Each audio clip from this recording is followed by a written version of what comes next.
Hello, it is my pleasure to welcome you once again to our discussion on Indigenous, hence the Indigenous Voices, which is weekly brought to you by Save the Deaf and Endangered Languages Initiative. And today I promised you that I'm going to be starting a new series. So I'm glad to invite you to a new series that might run maybe 2 to 3 weeks. So I decided to share some of the information that we've been discussing in the class, in the online certificate course for African Sign Linguistics and Interpreting. So I would like to share some of the important topics that we've been discussing with you. The reason I want to discuss some of these topics is because they concern anybody and everybody that found themselves working in the deaf community in Africa, not just Nigeria. All right, today I want to discuss the topic that says promoting early language access. Promoting early language access in indigenous deaf communities. And why I want to discuss this topic is number one, there is lack of access or absence of early language access in many deaf communities in Africa. We have established that it is important for everybody that is working in a deaf community in Africa to find themselves in one way or the other doing this. So, who are those that should promote or contribute to the promotion of language access, early language access in the deaf communities? So today we will begin by discussing the why we should get involved in promoting early language access in deaf communities. That is, in other words, the reasons. Number one reason is because there is lack or absence of early language access in many deaf communities. That is to say that many deaf children do not have access to sign language in the early days of their childhood development.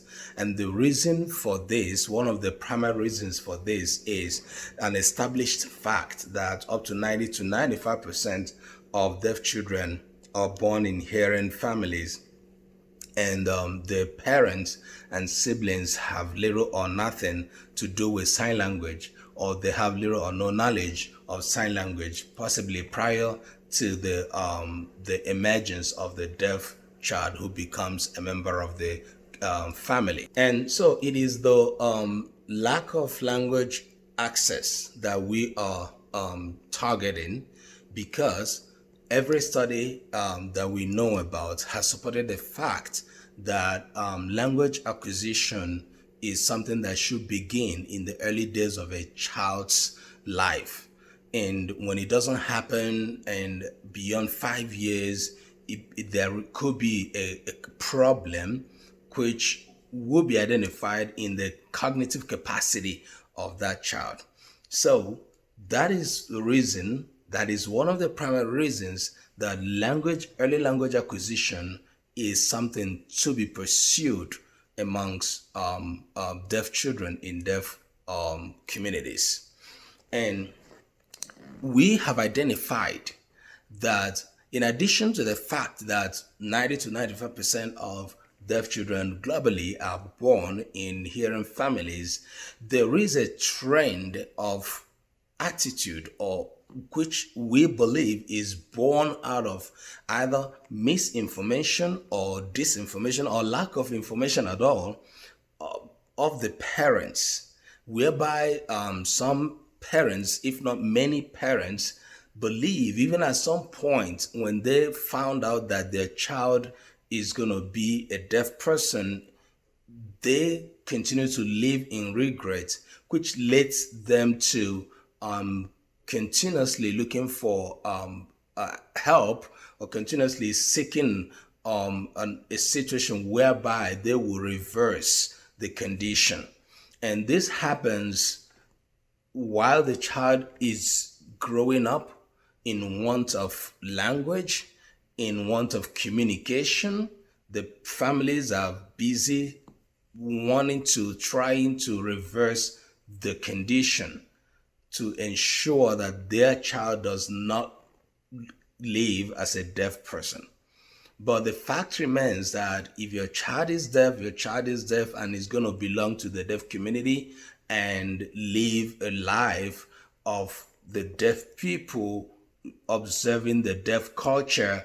But that happens when that child is introduced to that deaf community through sign language as early as that could happen. In most of our studies, we have always quoted some of the researches that have supported the idea that if a deaf child is introduced to language early, that deaf child will have adequate cognitive capacity like a hearing child that is introduced to language early. But if it doesn't happen, the reverse will be the case. But remember, this is not just peculiar to deaf children. It applies to every child. Any child that is not introduced to language from birth to 5 years of age might develop deficiencies in the cognitive skills. This applies to every child, and studies upon studies have established this as a fact. Now the deaf child now has additional challenge to face. Remember the topic I shared, the linguistic blank slate. I'm sure I've been dealing on this topic from one aspect to the other from time to time. And why is that? Is because it is at the core of almost every study that we are doing pertaining to deaf studies, sign language development in Africa, in many, many deaf communities. It is part of the reasons many indigenous sign languages have not developed. It is part of the reasons that there is a very poor education of deaf people in much of African countries. And we think that if we get this right, we have gotten a lot of things right. And what is the additional challenge that the deaf child faces? The additional challenge is lack of auditory capacity. That is, the deaf child is incapable of hearing. Even if that deaf child is hard of hearing, the auditory reception is not as strong as it is going to pick linguistic elements adequately and enough to fill the blank slate. Remember the blank slate? Yeah.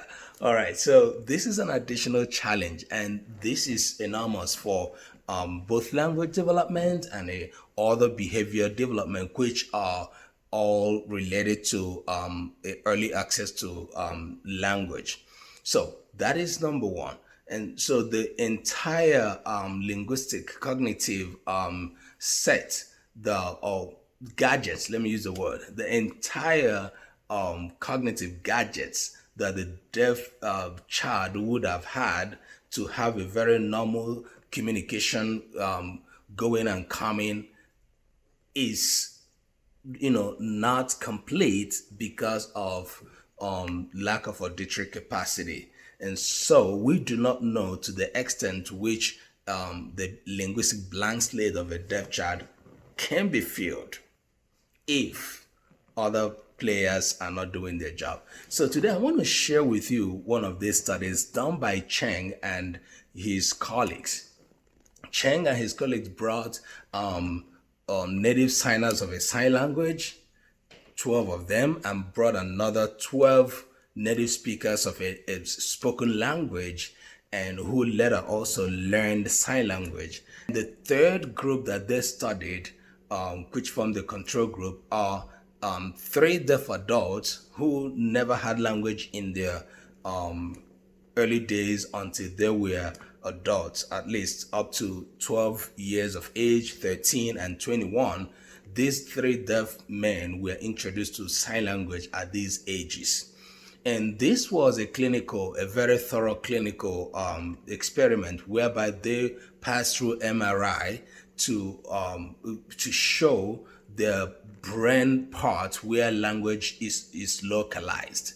And the result shows that the deaf adults who acquire language from childhood acquire sign language as the L1, and the hearing persons who also acquire spoken language as their L1 as growing up, they passed a very strong cognitive capacity. It showed that language matter was present in their brain, the brain part where language is localized, whereby the three deaf adults who learned sign language as adults did not pass this result. This is the layman's way I should explain it, for us to understand it.